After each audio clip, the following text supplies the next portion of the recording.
வணக்கம் பிரவீன். அதாவது கர்நாடக மாநிலத்தில் ஏற்கனவே கடந்த 2-3 தினங்களுக்கு முன்பு பீதர் என்ற நகரில் தேசியமயமாக்கப்பட்ட SBI வங்கிக்கு ATMக்கு பணம் வைக்க சென்ற அந்த ஊழியரை சுட்டு கொன்றுவிட்டு 93 லட்சம் ரொக்க பணத்துடன் தப்பிய நபர்கள் ஹைதராபாத்தில் சிக்கினர். ஒருவர் தப்பியோடிவிட்டார். மீதமுள்ள ஒருவரை கைது செய்துள்ளனர். இதில் ஒருவர் வங்கி ஊழியர் உயிரிழந்துள்ளார். இதில் 93 லட்சம் ரொக்க பணம் கொள்ளை போனது குறிப்பிடத்தக்கது.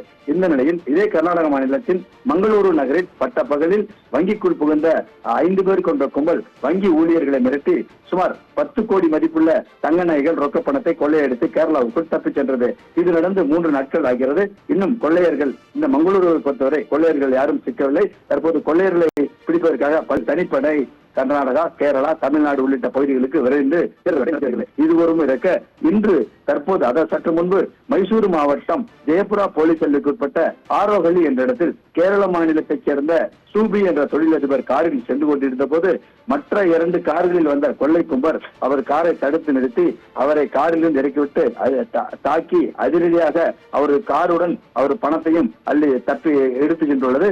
இந்த கொள்ளையர்களை பிடிப்பதற்காக மைசூரு DSP ரகு மற்றும் ஜெயபுரா போலீசார் தற்போது மைசூர் மாவட்டம் முழுவதும் அலர்ட் ஆகியுள்ளனர். தொடர்ந்து 3வது முறையாக தற்போது இந்த பட்டப்பகலில் மைசூரு நகரில் இந்த கொள்ளை சம்பவம் அரங்கேறியுள்ளது. இந்த கொள்ளை சம்பவத்தில் எவ்வளவு பணம் போட்டியுள்ளது என்பது குறித்து கணக்கை இன்னும் போலீசார் தெரிவிக்கவில்லை. தற்போது இவர்களை பணி மைசூர் மாவட்டம் முழுவதும் தீவிரமடைந்துள்ளதுங்க பிரவீன்.